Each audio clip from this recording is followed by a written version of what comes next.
Assalamualaikum warahmatullahi wabarakatuh. Waalaikumsalam warahmatullahi wabarakatuh.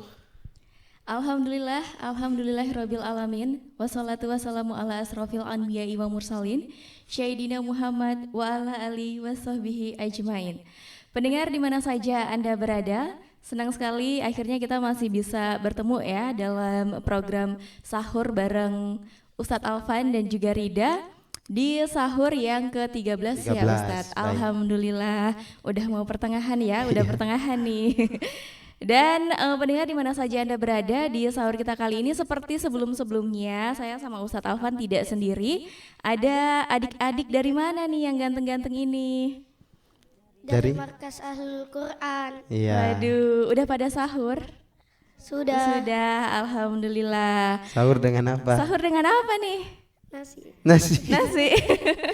Ya, silakan perkenalkan nama. Baik, silakan perkenalkan nama. Perkenalkan saya Farhan. Perkenalkan nama saya Ahmad Hamasyam dari Markas Ahlul Quran. Iya. Perkenalkan nama saya Muhammad Fadil Ramadan dari Markas Ahlul Quran. Iya.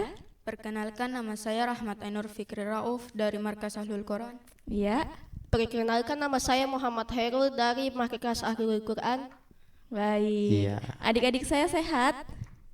Sehat. Nah, Ustadz apa kabar nih Ustadz? Alhamdulillah baik. Alhamdulillah baik. Karida sehat ya? Alhamdulillah sehat juga. Semoga yang di rumah juga senantiasa sehat. Amin. Udah Ustadz, di sahur kita kali ini kita akan mengangkat topik apa nih? Melanjutkan tema yang kemarin belum selesai ya.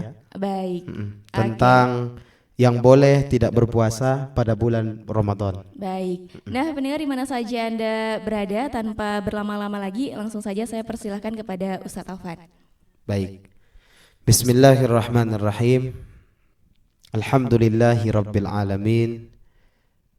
Al-wahidil ahad, al-fardis samad, lam yalid wa lam yulad wa lam yakul lahu kufuwan ahad. Allahumma salli wa sallim ala sayyidina Muhammadin habibir rahman wa sayyidil akwan al-hadiri ma'a man salla alaihi fi kulli zamanin wa makan wa ala alihi wa sahbihi fi kulli an.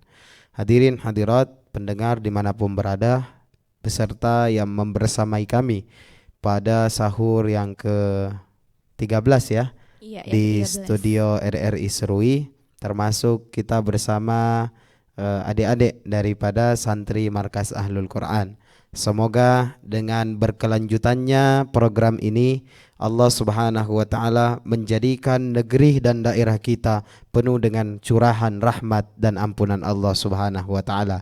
Amin ya rabbal Amin. Semangat ya. Semangat. Baru aja sahur sudah loyo lagi. Iya, Ya, benar. belum lagi puasa sudah loyo. Jadi harus tetap semangat. Sekalipun ya yang 13 yang beberapa hari ke belakang ini telah lewat, 13 hari, 12 hari telah lewat di dalam bulan suci Ramadan kita, tidak mengapa. Yang penting ibadah kita yang tidak lewat. Ya. Biarkan bulan Ramadan berlalu, tapi jangan kita biarkan puasa kita, ibadah kita, salat kita juga berlalu. Ya. Jadi sekalipun Ramadan berlalu, puasa dan salat kita harus tetap tertuju kepada Allah Subhanahu wa taala. Karena kalau kita bicara tentang iman, semuanya beriman, ya. Iman itu apa? Percaya dan yakin, ya. Yakin Allah Tuhan sampean. Yakin ya? Yakin Allah Tuhan kita. Yakin. Yakin Nabi Muhammad SAW Rasul kita. Yakin. Yakin Al-Quran imam kita. Yakin. Yakin saudara-saudari muslim dan muslimat itu saudara-saudaranya kita. Yakin. Nah, yakin ya. Tapi bagaimana mewujudkan yakin tersebut sehingga ada pengorbanan dan perjuangan yang dilihat daripada sisi pandangan nazarah Allah Subhanahu wa taala. Kalau yakin semua bisa. Saya yakin sholat wajib ya.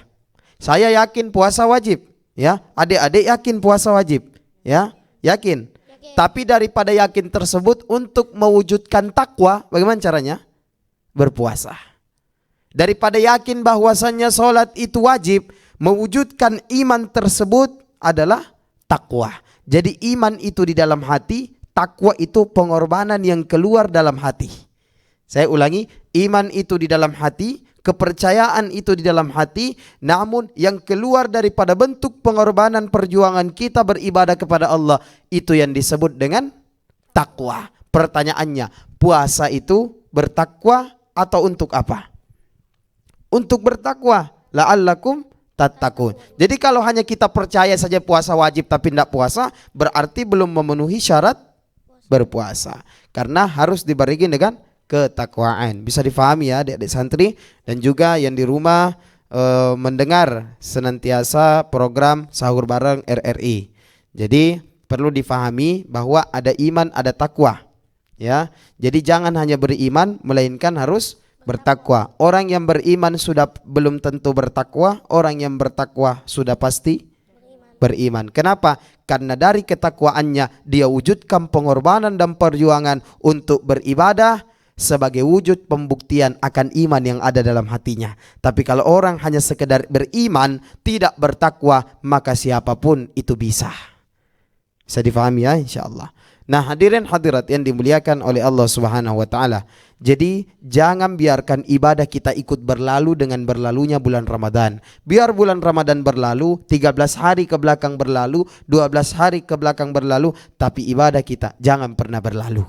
Ya, salat kita jangan pernah berlalu, puasa kita jangan pernah berlalu. Kenapa? Karena itu adalah wujud ketakwaan yang timbul daripada iman kita masing-masing. Semakin besar ketakwaan itu akan dilihat daripada semakin besar imannya kepada Allah. Jadi iman itu besar apabila takwanya itu hebat. Iman itu kuat hubungannya kepada Allah apabila ibadahnya itu pun kuat kepada Allah. Karena ada orang yang imannya lemah karena tidak pernah mewujudkan ketakwaan kepada Allah Subhanahu wa taala. Ya kan? Orang Islam beda-beda. Ya, kita satu, ya, satu tujuan kepada Allah, tapi jalannya beda-beda. Ya, saya dari sini, ya, mau ke alun-alun, ya. Contoh dari RRI mau ke alun-alun, bisa lurus saja? Bisa putar ke sana? Bisa lewat padat karya, tujuan sama, ya, tapi jalannya beda-beda. Maka daripada itu cari jalan yang terbaik. Kira-kira dari RRI ke alun-alun mana jalan yang terbaik? Lurus atau putar belakang atau lewat padat karya? Lurus, ya. Begitu dengan beribadah kepada Allah Subhanahu wa taala. Cari jalan yang terbaik. Bagaimana jalan terbaik itu diwujudkan? Diwujudkan dengan bertakwa kepada Allah Subhanahu wa taala. Takwa terbagi menjadi beberapa macam, ya. Ada huruf ta di dalam takwa, ada huruf qaf di dalam takwa, ada huruf waw, ya. Jadi ada beberapa huruf yang ada dalam takwa. Kita akan bahas satu-satu. Kita bongkar rahasia takwa, ya. Yang pertama huruf ta, ya. Apa huruf ta artinya dalam takwa? Tawadu. Man tawadu rafa'ahullah wa man tarafa wada'ahallah. Siapa yang tawadu? Apa itu tawadu? Rendah hati, bukan rendah diri. Allah perintahkan kita untuk tawadu, rendah hati, bukan rendah diri. Jadi kenapa? Karena pandangan yang dilihat oleh Allah ada di dalam hati kita. Jadi rendah hati kepada siapapun itu, ya. Tapi kalau untuk rendah diri, lihat orang-orangnya. Apabila kita berhadapan dengan ahli dunia, tunjukkan bahwasannya kita pun bisa. Tapi kalau kita berhadapan dengan ahli akhirat, maka tundukkan hati, tundukkan di diri. Saya mengerti? Lihat itu padi, tahu padi? Padi itu semakin berisi semakin naik atau tunduk? Tunduk. Tapi jangan terlalu tunduk, jangan terlalu sampai tanah, karena nanti habis digerogot oleh serangga-serangga termasuk tikus yang ada dalam sawah. Ya, jadi bila mana kita telah diisi oleh iman dan ketakwaan, ya, maka kita akan semakin tawadu, rendah hati, ya. Semakin berisi kita punya ilmu, semakin berisi kita punya iman dan takwa, semakin kita tawadu, semakin kita rendah hati. Boleh kita rendah diri kepada mereka orang-orang yang ahli akhirat, ya. Tapi jangan rendah diri kepada orang-orang yang ahli dunia. Kenapa? Semakin kita rendah diri akan digerogot oleh hewan yang ada di dalam sawah. Kalau padi itu terlalu menunduk. Begitu dengan gambaran kita. Jangan terlalu menunduk kepada ahli dunia. Takutnya, ya, wibawa daripada keagamaan bisa dijatuhkan. Kenapa contohnya? Contohnya sudah masuk di lingkup-lingkup, ya, yang tidak disyariatkan oleh agama. Ya, agama dijual. Ya, ada agama dijual dan yang lain-lainnya. Maka daripada itu jangan terlalu menunduk kepada ahli dunia, tapi menunduklah kepada mereka orang-orang soleh, yaitu mereka orang ahli akhirat. Bisa difahami ya? Itu yang pertama. Jadi harus rendah hati. Jangan karena rendah diri kamu pakai baju bolong-bolong. Ya. Sedangkan yang diperintahkan rendah hati. Hati menunduk, pakaian bagus tidak apa-apa. Al-Islam ya'lu fala yu'la alaih. Jadikan Islam itu di mata orang terpandang tinggi, tidak ada yang bisa melambungi. Ya, tidak ada yang bisa melambungi. Contoh, dahulu di zaman Nabi Muhammad SAW ada namanya kafir zimmi, ada kafir harbi. Ya, orang-orang kafir zimmi itu, ya, orang-orang kafir yang baik dengan Islam, tapi mereka ada syaratnya mau tinggal di daerah ditempati Nabi Muhammad. Pakaian mereka tidak boleh lebih baik daripada pakaian kita. Ya, jadi bisa difahami adik-adik bahwa kita rendah hati, hati yang merendah, yang menunduk, tapi diri ya boleh berhias. Ya, silakan. Jadi jangan sampai dikatakan harus merendah, akhirnya sudah tidak dirawat dirinya, tidak mandi, ya, dan yang lain-lainnya. Jadi rendah hati tapi diri dijaga.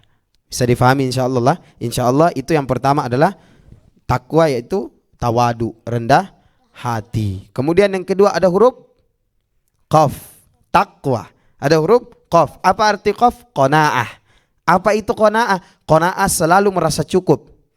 Imam Syafi'i bilang begini, ya, orang yang selalu merasa cukup sekalipun dia miskin, dia hakikatnya orang kaya. Tapi orang yang tidak pernah merasa cukup sekalipun dia kaya, hakikatnya dia orang miskin. Saya ulangi, orang yang senantiasa merasa cukup sekalipun dia orang miskin, hakikatnya dia orang kaya. Tapi kalau orang tidak pernah merasa cukup akan pemberian Allah Subhanahu wa taala sekalipun dia kaya, maka hakikatnya dia orang miskin. Contohnya, ya, sudah punya mobil, ya. Kalau di pandangan kita orang yang punya mobil kaya atau tidak? Kaya. Tapi dalam dirinya dia mau lagi, ya, mau lagi punya mobil, punya rumah, mau lagi ditingkatkan, ya, punya motor, mau lagi ditambah. Berarti dia tidak memiliki sifat merasa cukup. Berarti hakikatnya sekalipun di pandangan manusia dia orang kaya, tapi hakikatnya dia menjadi orang yang miskin. Kenapa? Tidak pernah merasa cukup. Padahal mobil satu sudah cukup, ya, motor satu cukup, rumah satu cukup, ya, dan yang lain-lainnya. Jadi selalu merasa cukup. Contoh, sekalipun kita tidak punya mobil, tapi kita rasa cukup punya motor, kaya enggak? Kaya kita rasa, ya, dengan motor pun sudah bisa kemana-mana, ya tidak? Contoh, orang tidak punya motor, tidak punya mobil, tapi punya kaki, Allah berikan sehat kakinya, merasa cukup tidak? Dengan kaki bisa kemana-mana. Makanya ada namanya rantai dunia, ya. Rantai dunia itu kami pernah catat, ya, pada saat jalan-jalan di alun-alun Bandung, tiba-tiba duduk sejenak, ya, melihat orang-orang yang banyak jalan di situ. Di depan alun-alun, jadi alun-alun Bandung, baru masjid raya, baru di depannya jalan raya. Kan saya nih, termasuk saya duduk-duduk situ, ambil notes, ya, ambil pulpen, lalu kemudian catat itu. Orang yang naik mobil ada, naik motor ada, jalan kaki ada. Akhirnya kita tulis di situ, orang yang jalan kaki pasti mau naik motor. Orang yang naik motor pasti mau naik mobil. Orang yang punya mobil, ya, pasti mau sehat seperti orang yang bisa jalan. Jadi ada rantai kehidupan. Orang yang sehat, ya, lihat orang punya motor, mau punya motor, ya, sekali punya motor mau punya mobil. Sekali punya motor dan mobil tapi tidak sehat kakinya, dia lihat orang yang berjalan, mau rasanya jalan. Betul tidak? Itu namanya rantai kehidupan. Jadi bersyukur dengan apa yang kamu miliki.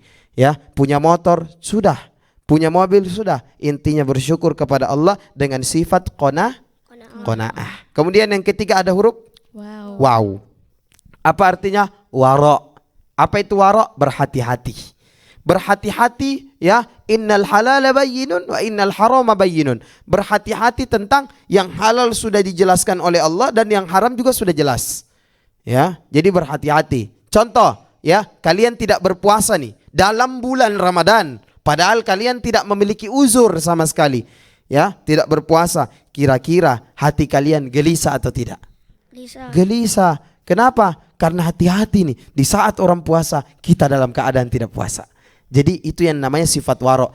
Kalau begitu daripada hati saya gelisah, saya harus puasa. Contoh dapat uang di jalan, kira-kira ambil tidak? Serius tidak ambil? Serius nih? Masa sih? Uang 5.000 ambil tidak? Tidak. 1.000, uang 100. Ambil. Kalau 100 cepet ya. Jadi lihat ya, sifat warok tuh begini contohnya. Punya uang, ya, dapat uang di jalan, mau ambil, ragu-ragu, dakma yaribuka ila mala yaribuka. Tinggalkan apa yang meragukanmu menuju apa yang memastikanmu. Ya, jadi kalau ragu jangan, karena di saat kamu ambil berarti kamu tidak punya sifat hati-hati. Kenapa? Karena tidak tahu hukum itu uang. Hukum itu uang halal atau haram? Bilang halal tidak, bilang haram tidak, karena dapat posisinya. Ya, karena posisinya dapat. Berarti di antara halal dan haram. Namanya syubhat. Ya. Jadi lebih baik tidak diambil karena berhati-hati. Takutnya haram kita dosa, ya. Takutnya halal juga, ya, kita tidak tahu. Maka daripada itu ada sifat hati-hati. Bisa dipahami ya? Tapi pernah tidak ada orang tanya nih, orang-orang dulu, ya, nenek-nenek kalian contoh, bapak-bapak, nak, kalau dapat uang tengah jalan kasih masuk di celengan masjid. Ya, Iya. pernah dengar? Ustadz, Ya, nanti baru kita bahas ya. Karena kita punya tema pada malam hari ini hanya melanjutkan yang kemarin-kemarin. Baik. Ya, kita hanya bongkar rahasia takwa di awal perjumpaan biar kita betul-betul bertakwa, tidak sekedar beriman. Begitu. Jadi yang terakhir ada huruf waw yaitu berhati-hati. Yang halal jalankan, yang haram berhati-hati. Ya, contoh nih. Ya, contoh ya. Kalian kan dalam Islam ya ada hewan-hewan yang tidak diperbolehkan untuk dimakan ya. Iya, Ada Ustadz. tidak? Ada. Ya. Contohnya ada yang masak daripada hal tersebut ya. Ketika kalian disajikan, kalian makan ya atau tidak? Pertanyaannya ya, Pak Ustadz, saya tidak makan dagingnya, makan kuahnya saja. Ya, berarti itu hilang daripada sifat warok, berhati-hati. Padahal kalau kita berhati-hati, kuahnya pun sudah termasuk. Bisa dipahami? Bisa. Ya, jadi ada huruf ta yang berarti rendah hati, tawadu. Yang kedua ada huruf kof yang berarti kona'ah, merasa cukup. Yang ketiga ada huruf waw, warok, yaitu berhati-hati. Ketiga ini kalau ada dalam diri seseorang berarti dia senantiasa menghidupkan ketakwaan dalam kehidupannya. Jadi hadirkan merasa cukup, hadirkan rendah hati, hadirkan sifat berhati-hati sehingga ketakwaan yang kita jalankan sesuai dengan kadar iman kita masing-masing. Oke? Oke. Ya. Ustadz. Maka daripada itu, mari kita membahas kembali kelanjutan daripada materi kita yang hanya tersisa berapa saja orang yang boleh tidak berpuasa di bulan Ramadan. Ya. Kemarin kita sampai di orang yang sakit ya. Iya, Ustadz. Ya, lil marid ya. Orang yang sakit tuh lihat penyakitnya. Ya, orang yang sakit boleh tidak meninggalkan puasa? Boleh. Tapi lihat sakitnya, ya. Kalau sakitnya nanti ketika keluar bulan suci Ramadan harus diganti dengan syarat dia sembuh. Bila mana keluar bulan Ramadan dia belum sembuh atau tanda-tanda tidak ada kesembuhan, berarti bayar fidyah. Bisa dipahami ya? Bisa. Jadi kalau untuk orang sakit boleh tidak puasa, tapi nanti puasanya diganti. Boleh diganti dengan puasa, boleh diganti dengan fidyah. Diganti dengan puasa apabila sehat, apabila tidak ada tanda-tanda kesehatan, diganti dengan fidyah. Bisa dipahami ya? Bisa. Untuk orang yang sakit. Kalau sakit hati kira-kira itu apa? Boleh tidak diganti? Boleh tidak puasa? Sakit hati boleh meninggalkan puasa? Tidak. Tidak. Yang dimaksud sakit fisik. Kalau sakit jiwa? Ya. Sakit jiwa boleh, karena orang gila tidak diwajibkan untuk berpuasa. Jiwa kita sakit apa tidak? Tidak. Sehat kan? Iya. Sehat jiwa kita? Kalau sehat saya mau tes nih adik-adik. Betul sehat ya? Betul sehat. Lagi connect ini. Oke. Ada motor. Ya. Contoh di jalan raya ini, perhatikan baik-baik nih. Di jalan raya ada motor. Ya. Kamu di belakangnya yang kedua. Di belakangnya motor yang kedua. Tiba-tiba kamu lambung motor yang kedua. Kira-kira kamu di posisi yang berapa? Kamu di posisi belakang ini, ya. Kamu melambung posisi motor yang kedua, ya. Kan ada banyak motor tuh, ada motor yang pertama juara 1, juara 2, juara. Kamu paling belakang ini, tiba-tiba kamu lambung semuanya, melambungi posisi yang kedua. Kira-kira kalian pada saat itu di posisi yang keberapa? 2 atau pertama? Kalian melambungi motor yang kedua, kalian berada di posisi mana? Ya, kenapa kedua? Karena menggantikan posisi yang kedua. Syukur kalian tidak jawab satu. Kalau Kan kalian jawab connect ya. satu berarti connect. Alhamdulillah ya. Benar. Iya, berarti top ini anak-anak Markas Al-Quran ya. Bagus. Alhamdulillah. Jadi untuk yang sakit yang tadi kami jelaskan boleh diganti dengan puasa, boleh diganti dengan Fidyah. fidyah. Kemudian kita lanjut ya. Kemudian untuk yang hamil dan menyusui. Ya, jadi hukum yang hamil dan menyusui ini sama. Karena keduanya mencangkup 2 orang. Hamil ada dirinya, ada anaknya. Menyusui ada dirinya, ada anaknya. Hanya beda. Kalau hamil di dalam, kalau menyusui di luar. Tapi sama hukumnya. Perhatikan, boleh tidak ibu hamil atau ibu menyusui meninggalkan puasa? Boleh. Ya, dan nanti diganti ya dengan puasa apabila takut atas dirinya sendiri. Apabila takut terhadap dirinya sendiri maka diganti dengan puasa. Ya, apabila takut terhadap anaknya, ya, tidak untuk dirinya berarti diganti dengan fidyah. Kalau takut untuk dirinya dan anaknya berarti diganti dengan puasa dan fidyah. Bisa dipahami ya? Bisa. Jadi tanya, kalau ada yang mamanya lagi mengandung atau yang lagi menyusui tanya, "Ma tidak puasa?" "Iya." "Kenapa mama tidak puasa?" Ya. Kalau mama kalian bilang, "Saya takut adikmu nanti begini." Ya. Mama takut adik saja, saya takut juga saya. Berarti keluar daripada bulan Ramadan harus dikodok dengan puasa dan Fidyah. Bisa difahami ya? Bisa. Itu untuk ibu menyusui dan hamil hukumnya sama. Ya. Jadi bagi ibu-ibu ya yang dalam keadaan mengandung atau menyusui pada bulan Ramadan perlu diperhatikan. Jadi boleh meninggalkan puasa ya, karena yang menyusui butuh akan nutrisi dari seorang ibu, yang hamil juga butuh akan nutrisi dari seorang ibu begitu. Kemudian yang terakhir ada lansia atau orang tua. Ya, orang tua. Punya orang tua? Punya. Umurnya sudah berapa? Umur orang tua sendiri tidak tahu. 49. 49, masih muda itu Farhan. Ya, salam buat ini ya, Mas Gondrong mie ayam itu, anaknya Mas Gondrong mie ayam. Oh, Ya. yang kelapa 2 ya? Iya di Kelapa 2. Wow. Itu masih muda itu, bapak masih muda itu. Bilang nanti insya Allah kita main-main ke warung dari RRI. Harus Ya, dapat gratis siapkan saja ya. Ya. Nah, jadi kalau masih 40 30 masih muda. Ya, yang dikatakan lanjut usia atau orang tua yang boleh meninggalkan puasa apabila umur 80 tahun ke atas. Saya ulangi, yang dikatakan lanjut usia yang boleh meninggalkan puasa apabila umur 80 tahun ke atas. 80 tahun ke bawah tetap puasa. Ya. Terus kalau dia tidak puasa keluar daripada bulan Ramadan, dia ganti puasa atau ganti fidyah? Ganti Fidyah. Bisa difahami?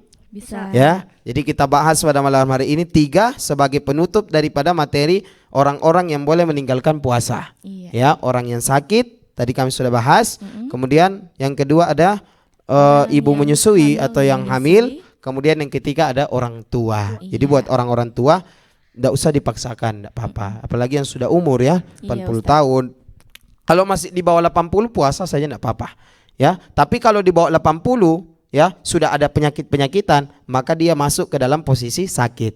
Oke. Ya, bukan posisi lansia. Iya. Ya, kecuali sudah 80 ke atas baru masuk dalam posisi lansia. Mungkin demikian ya kelanjutan materi kita pada sahur yang ke-13 kali ini, semoga bermanfaat ya. Tetap timbulkan ya keimanan yang ada dalam hati kita dengan wujud bertakwa kepada Allah Subhanahu wa taala. Billahi taufiq wal hidayah. Assalamualaikum warahmatullahi wabarakatuh. Waalaikumsalam warahmatullahi wabarakatuh. Baik, pendengar di mana saja Anda berada dan juga adik-adik. Nah, dari adik-adik saya yang ganteng-ganteng ini, dari penjelasan Ustadz tadi, ada yang mau ditanyain nggak? Ayo tanya, jangan malu-malu. Ya, Silakan. silakan. Dengan siapa? Angkat dengan siapa? Farhan. Ya, apa yang mau ditanyakan Farhan?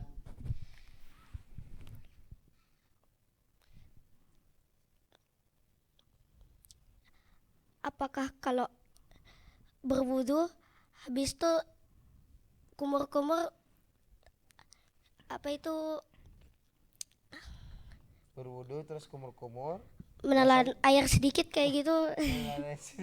Apakah Oke. batal, Ustaz? Apakah batal? Atau Baik, tidak terima- sengaja?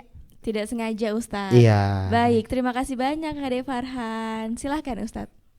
Berwudu termasuk kumur-kumur, ya. Jadi wudu itu ada 4 saja yang wajib, sisanya sunnah. Saya ulangi, wudu itu anggota wudu ada 4 yang wajib, sisanya sunnah. Yang wajib perhatikan, ya. Yang wajib pertama yang harus dibasuh wajah, ya. Yang kedua sebagian di atas wajah, bukan rambut, tapi sebagian di atas wajah. Kenapa? Kalau kita bilang rambut, kasihan yang botak. Iya kan? Iya tidak? Iya Ustadz. Makanya bahasanya kitab tuh bagus. Kitab punya bahasa bilang bukan mengatakan basuh rambut, tidak, tapi yang dibilang apa? Basuh sebagian yang ada di atas kepala. Karena tidak semuanya punya rambut. Iya. Ya, ada yang tidak punya rambut. Makanya basuh sebagian di atas kepala. Itu yang kedua. Yang ketiga, ya, dari tangan sampai sikut. Sikut. Yang keempat, dari kaki sampai mata. Mata kaki. Itu yang wajib, selainnya sunnah. Berarti saya mau tanya sama Paran, kumur-kumur masuk wajib wudu atau sunnah wudu? Sunnah wudu, ya. Karena dia masuk daripada sunnah wudu, ya, maka kumur-kumur itu dilakukan pada saat berwudu, ya, sebelum datang waktu zuhur. Ya. Kalau tidak berhati-hati, maksudnya kalau tidak takut begitu. Tapi kalau kamu takut, ya setelah zuhur tidak usah lagi pakai kumur-kumur, karena yang sunnah itu posisinya, ya, jatuh di saat ada kewajiban. Puasa wajib, kumur-kumur sunnah. Ya, daripada puasa batal gara-gara kumur-kumur, mending tidak. Itu namanya fikih dakwah. Baik. Ya, bisa dipahami Farhan, ya. Jadi masih boleh kumur-kumur Farhan, ya. Kumur-kumur bahkan sunnah, ya, tapi bisa jadi makruh bagi orang yang berpuasa apabila kumur-kumurnya berlebihan. Sudah berlebihan, ditelan lagi sedikit airnya, Iya, benar. sama yang Farhan katakan, maka kalau sudah ditelan itu bukan lagi makruh tapi puasanya batal. Bisa dipahami ya Farhan, ya. Jadi jangan sampai yang sunnah membatalkan yang wajib, ya. La yatimul wajib illal wajib. Tidak bisa menutupi yang wajib kecuali yang wajib. Kan ini posisinya sunnah dengan wajib, bukan wajib dengan wajib. Jadi sunnah boleh tertutupi atas kewajiban yang kita lakukan. Bisa dipahami Farhan, ya? Nah, gitu. Bisa. Baik, terima kasih banyak Ustadz Alvan. Selanjutnya masih ada yang mau bertanya? Silahkan. Dengan siapa? Perkenalkan, nama saya Ahmad Hamasyam. Saya ingin bertanya, kalau dalam perjalanan jauh itu apa harus diwajibkan puasa? Baik. Perjalanan jauh apakah harus diwajibkan puasa? Pertanyaan dari Ade Hamas, ya. Perjalanan jauh tuh disebut dengan safar, ya, safari. Makanya kenapa kita kemarin bilang safari Ramadan, ya? Kenapa kita bilang safari Ramadan? Karena itu artinya perjalanan Ramadan.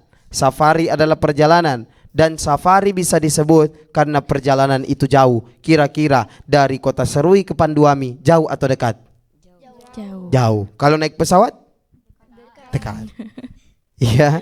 Jadi safari itu sudah namanya perjalanan jauh. Orang, ya, berperjalanan disebut dengan musafir. Kalau orang berperjalanan jauh, sudah kira-kira lewat daripada 800 ya 12 kilometer atau meter, ya. Nanti kami lihat itu penjelasannya. Maka itu sudah tidak apa-apa untuk meninggalkan puasa. Boleh?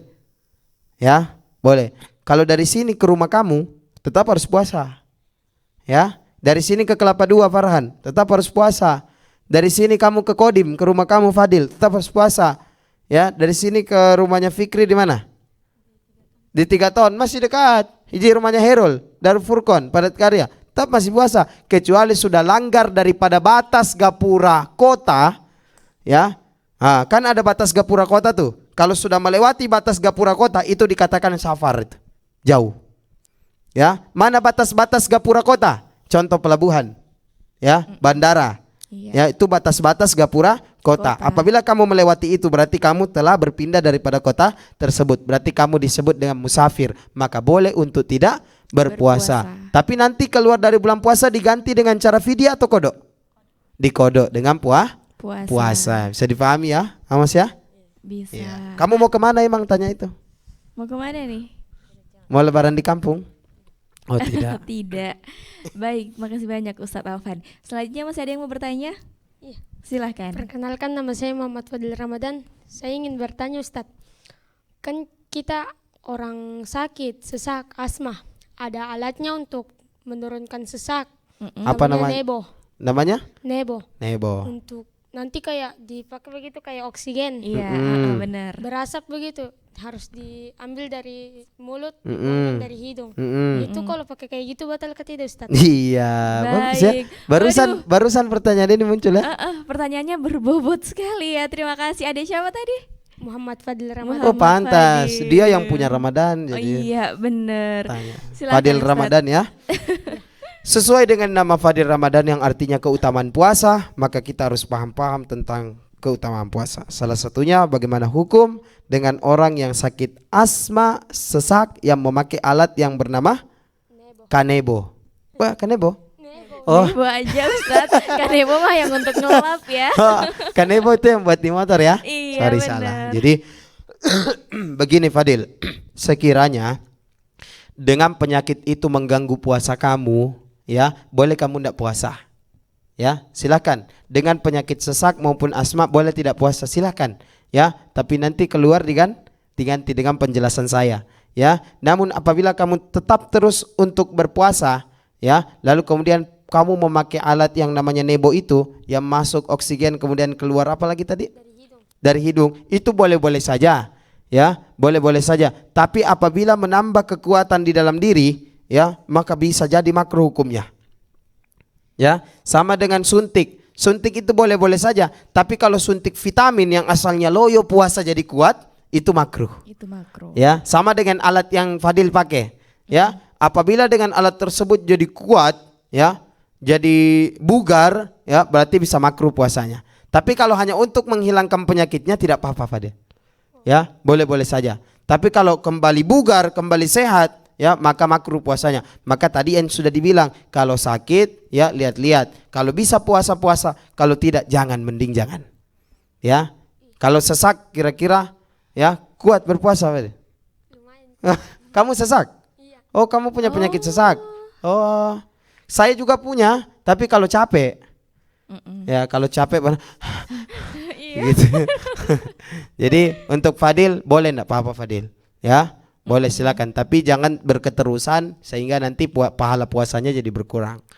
Ya, jadi boleh dipakai dalam keadaan sudah nggak kuat nih, pakai lepas lagi gitu. Iya. Karena nanti kasihan sama orang yang merokok. Dia bilang, Pak Ustadz bilang itu boleh kok, rokok nggak boleh, kan sama-sama asap ya? Iya benar. Iya begitu. Jadi begitu Fadil ya, bisa dipahami ya. Baik, terima kasih banyak Ustadz. Selanjutnya. Assalamualaikum warahmatullahi wabarakatuh. Waalaikumsalam warahmatullahi wabarakatuh. Perkenalkan, nama saya Rahmat Ainur Fikri. Ustadz, saya ingin tanya, bagaimana kalau misalnya kita terbangun di siang hari pada bulan Ramadan dalam keadaan mimpi basah, apakah puasanya dilanjut atau tidak? Waduh. Oke. Terima kasih sudah bertanya adikku yang ganteng. Ya. Silahkan Ustadz. Bangun di siang hari dalam keadaan mimpi basah. Perhatikan Fadil, ya. Bila mana hal itu tidak disengaja, wajib ditahan puasanya. Ya. Karena puasanya intinya kalau kamu tidak sengaja nih tiba-tiba tidur bangun-bangun mimpi basah, mandi langsung. Setelah mandi puasanya dilanjutkan, tidak mengapa. Tapi kalau disengaja keluarnya, contoh dengan berhubungan ya, keluarga, berhubungan suami istri dan yang lain-lainnya, maka batal sudah pasti puasanya. Baik. Ya. Fadil ini pertanyaannya pertanyaan tinggi, dewasa.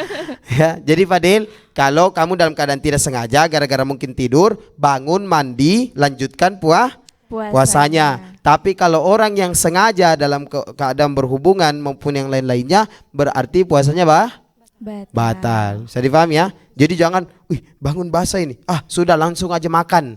Ya, tidak, mandi, puasanya dilanjutkan. Bisa dipahami Fadil? Ini ya, siapa? Fikri. Begitu Fikri. Baik, sudah paham adikku? Sudah, oke. Yang Kamu terakhir. umur berapa? Sudah balik? 12. Oh, sudah balik? Oh, cuman tanya saja, aja, berhati-hati Ustaz. karena memang di umur-umur 12, 13, 14 itu Iya. rentan-rentannya Iya, benar, waktu Ustaz. balik. Iya. Baik, selanjutnya adikku. Assalamualaikum warahmatullahi wabarakatuh. Waalaikumsalam warahmatullahi wabarakatuh. Perkenalkan, nama saya Muhammad Hairul. Ustadz, saya ingin tanya. Tanya apa? Kan memaki merusak puasa. Apakah yang rusak itu masih bisa diperbaiki? Oh iya. Baik. Waduh, pintar-pintar sekali adik-adikku ini ya. Baik. Kan memaki, merusak puasa. Puasanya tidak dirusak, pahala puasanya yang dirusak. Ya, puasa kalian tetap jalan. Ya, tetap tidak makan, tetap tidak minum, tetap menahan yang lain-lainnya. Namun apabila keceplosan mengeluarkan kata-kata yang tidak diridhai oleh Allah, akhirnya pahala puasanya jadi apa namanya? Rusak. Boleh tidak diperbaiki? Boleh. Dengan ucapan kalimat taubat, ya, atau yang bisa kalian sebut dengan istighfar. Maka nanti di penghujung ini kita istighfar sama-sama ya. Iya. Ya, gitu. Jadi boleh diperbaiki. Jangan mengatakan terlanjur rusak, buang saja. Tidak. Tidak. Ya. Jadi di dalam agama itu, ya, di dalam agama itu tidak ada yang suci.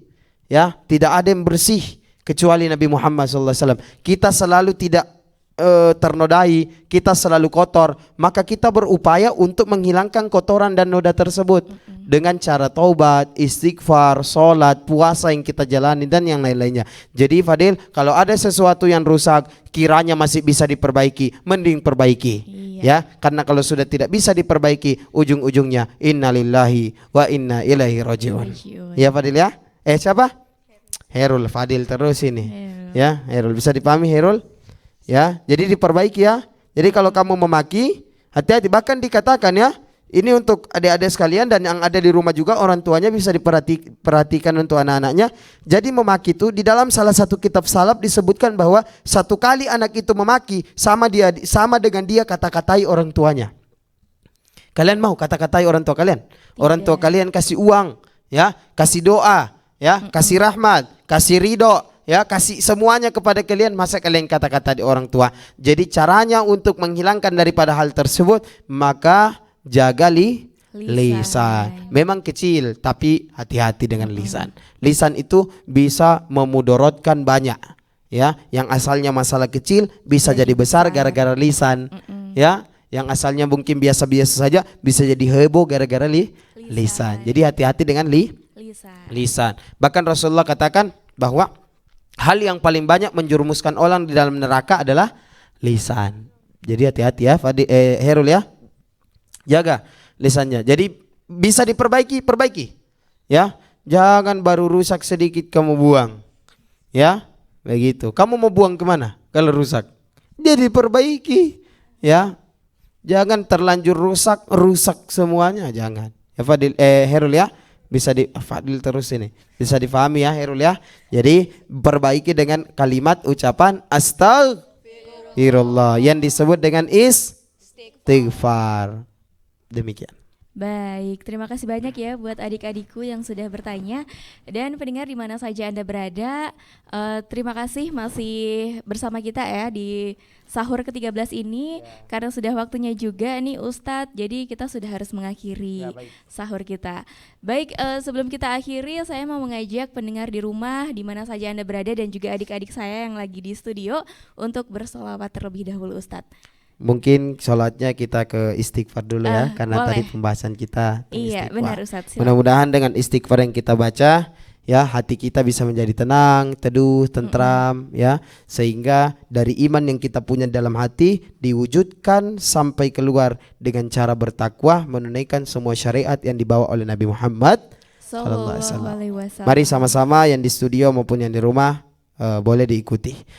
Astaghfirullah Rabbal baraya, astaghfirullah minal khataya, astaghfirullah Rabbal baraya, astaghfirullah minal khataya.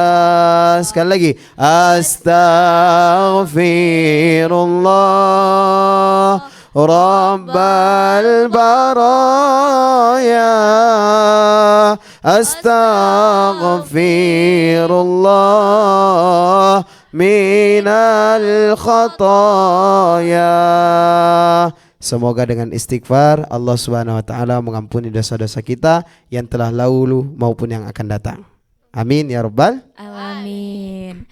Baik, pendengar di mana saja Anda berada, untuk selanjutnya nih Ustadz, kita akan menutup acara sahur kita ini dengan doa. Silahkan Ustadz. Mari adik-adik ya, dari Markas Al-Quran dan juga yang ada di studio Karida dan juga yang di rumah yang mendengar acara sahur bareng kita pada sahur kali ini, mari sejenak kita berdoa kepada Allah Subhanahu wa taala sebelum memasuki waktu imsak, karena disinilah letak doa diijabah oleh Allah Subhanahu wa taala. Amin ya rabbal alamin. Bismillahirrahmanirrahim. Alhamdulillahirabbil alamin. Allahumma shalli wa sallim ala sayidina Muhammad wa ala ali sayidina Muhammad. Allahumma rabbighfir lana wa liwalidina wa limasyayikhina wa li jami'il muslimina wal muslimat wal mu'minina wal mu'minat al ahya'i minhum wal amwat. Allahumma farham walidina wa limasyayikhina wa li jami'il muslimina wal muslimat wal mu'minina wal mu'minat ya rabbal alamin. Allahumma farrih qulubil walidaini, Allahumma farrih qulubil masyayikh, Allahumma farrih qulubi wa farrih qulubana wa farrih qulubahum wa farrih qulubil muslimina wal muslimat wal mu'minina wal mu'minat ya rabbal alamin. Allahumma innaka afuwun karim tuhibbul afwa fa'fu anna ya karim. Barik lana fi syahri Ramadan. Allahumma irfa' darajatana fi syahri Ramadan. Allahumma ighfir dhunubana fi syahri Ramadan wa yu'inana 'ala as-siyam wal qiyam wa tilawatil Qur'an wa husnul khitam. Wa sallallahu ala sayyidina Muhammad wa ala alihi wa sahbihi wasallam. Walhamdulillahi rabbil alamin. Amin. Akhirnya pendengar di mana saja Anda berada, adik-adik dan juga Ustadz Alfan, kita sudah sampai di penghujung acara sahur kita. Dan saya Rida mewakili Ustadz Alfan dan juga adik-adik saya yang ganteng ini. Apabila kami terdapat salah kata maupun tindakan, kami memohon maaf yang sebesar-besarnya. Wabillahi taufik wal hidayah. Wassalamualaikum warahmatullahi wabarakatuh.